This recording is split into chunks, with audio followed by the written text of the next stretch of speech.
Olá! Hoje a gente vai mergulhar num tema que pode ser exatamente a chave que está faltando para destravar a sua vida: o perdão.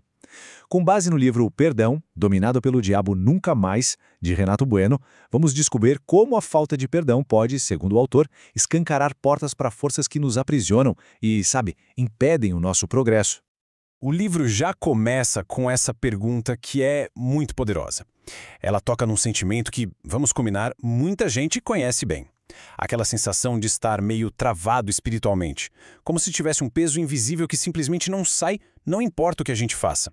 É um ponto de partida que conversa direto com a nossa experiência de angústia, não é verdade? E aqui está a ideia central da obra. O autor não trata isso como um simples rancor ou mágoa. Não, ele coloca a falta de perdão como uma questão espiritual de altíssimo risco. Pensa só nisso. Uma brecha que, segundo ele, dá ao inimigo o que ele chama de permissão legal para agir na nossa vida. É um conceito muito forte e que muda toda a perspectiva. E essa convicção toda, de onde vem? Vem de uma experiência pessoal que transformou tudo. O autor conta que passou por uma noite de angústia tão, mas tão extrema, que ele sentiu a morte de perto. E essa sensação só foi embora depois de uma visão espiritual de Jesus. Isso mostra que a abordagem dele não é só teórica, sabe? Ela nasceu de uma experiência real de libertação.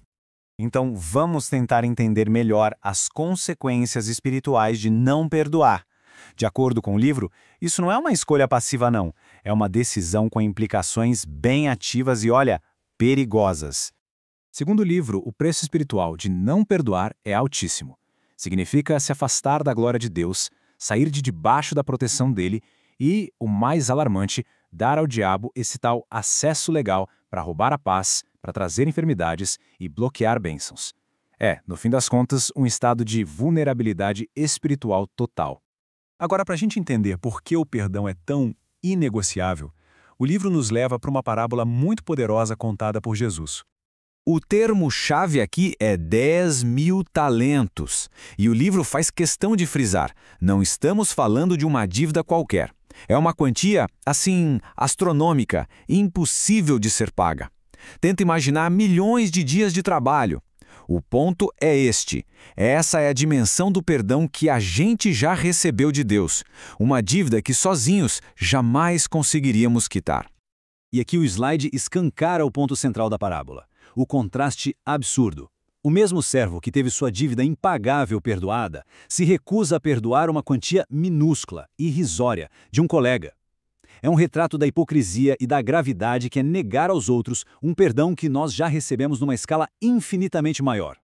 E aqui vem a conclusão arrepiante da parábola, direto de Mateus capítulo 18. Jesus afirma que o Pai Celestial vai fazer o mesmo, ou seja, entregar aos torturadores com aqueles que não perdoarem seus irmãos de coração. Isso liga, de forma direta, o nosso perdão aos outros com o perdão que a gente recebe de Deus. Ok, se o problema é essa prisão espiritual e a base de tudo é o perdão de Deus, como que a gente sai disso? O livro propõe um caminho prático, um verdadeiro mapa para a libertação. E este slide mostra a estrutura prática que o livro oferece. Não é só teoria, é um plano de ação. Começa com o alicerce, aceitar o perdão de Deus e depois avança de forma bem estratégica, sabe? Dos relacionamentos mais próximos e que nos formaram, como os pais, até os mais amplos. É um caminho estruturado, passo a passo, para sair dessa prisão da falta de perdão. Vamos dar um zoom nesse primeiro passo prático. O livro dá uma ênfase toda especial ao perdão aos pais, tratando isso como um ponto de partida fundamental. O autor destaca que honrar pai e mãe não é só uma sugestão de bom comportamento, é um mandamento divino. E mais do que isso, é o primeiro mandamento que vem junto com uma promessa direta, palpável: vida longa e bem-estar. E para tornar isso bem real, o autor compartilha uma história pessoal. Mesmo com pais que ele descreve como maravilhosos, ele sentia o que chama de amor bloqueado. Um muro construído por pequenas mágoas. Isso mostra uma coisa crucial. A necessidade de perdoar nem sempre vem de grandes traumas, mas muitas vezes do nosso próprio orgulho. E os resultados? O livro detalha o que é desbloqueado quando a gente dá esse passo. E não é só um alívio emocional, não. É o acesso a promessas divinas de longevidade, de prosperidade e até a quebra de maldições geracionais. É algo realmente poderoso. E tudo isso nos leva a uma escolha fundamental: continuar prisioneiro ou dar o primeiro passo na direção da liberdade. E esta é, talvez, a ideia mais libertadora do livro inteiro. O perdão é redefinido. Não é algo que se faz pelo outro. É um ato de autolibertação. É pegar chave e abrir a própria cela. A outra pessoa pode até seguir com a vida dela, mas quem fica preso no ressentimento é quem não perdoa. E a gente termina com esta pergunta.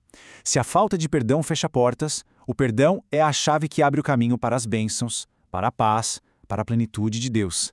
A questão final que o livro deixa para cada um de nós é: que portas na sua vida estão apenas esperando por essa chave?